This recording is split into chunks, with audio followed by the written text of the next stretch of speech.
السلام علیکم ورحمۃ اللہ وبرکاتہ۔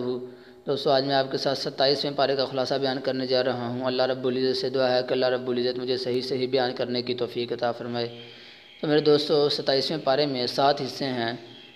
پہلا حصہ سورہ زاریات ہے، جو بقیہ حصہ تھا اس کے اندر تو فرعون، قوم عاد، قوم سمود اور قوم نوح کا انجام ذکر ہے اس کے اندر، اور جن و انس کی تخلیق کا مقصد اللہ کی معرفت اور عبادت ہے۔ تو اس کی جو بقیہ حصہ تھا اس کے اندر یہ 2 باتیں ذکر کی گئی ہیں۔ آگے سورہ طور ہے، اس کے اندر 3 باتیں ذکر ہیں۔ جنت کی نعمتوں اور جہنم کی ہولناکیوں کا ذکر ہے۔ دوسرے نمبر پر مشرکین نبی کریم صلی اللہ علیہ وسلم کو کاہن، مجنون اور شاعر کہتے تھے، ان کی تردید کی گئی اور انہیں انتظار کو کہا گیا۔ تیسرے نمبر پر توحید کا اثبات اور توحید کے ثابت کرنے کے دلائل ذکر کیے گئے۔ اور تیسرے نمبر پر میرے دوستو سورہ نجم ہے، اس کے اندر واقعہ معراج کا ذکر ہے، قیامت کا تذکرہ ہے، اور آخر پہ اللہ تعالیٰ کی صفات کا ذکر ہے۔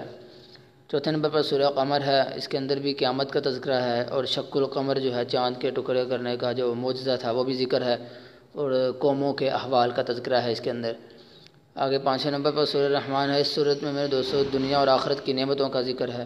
6 نمبر پر سورہ واقعہ ہے کہ روز قیامت انسانی گروہ کی 3 اقسام ہوں گی، اصحاب الیمین ہوں گے، اصحاب الشمال اور سابقین مقربین ہوں گے۔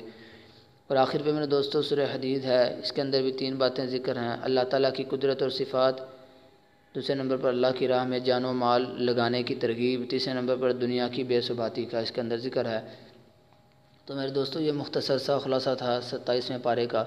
اللہ رب العزت سے دعا ہے کہ اللہ رب العزت جو کچھ اس میں بیان کیا گیا ہے اس پر مجھے بھی اور آپ حضرات کو بھی عمل کرنے کی اور دوسروں تک پہنچانے کی توفیق عطا فرمائے۔ وآخر دعوانا ان الحمد للہ رب العالمین۔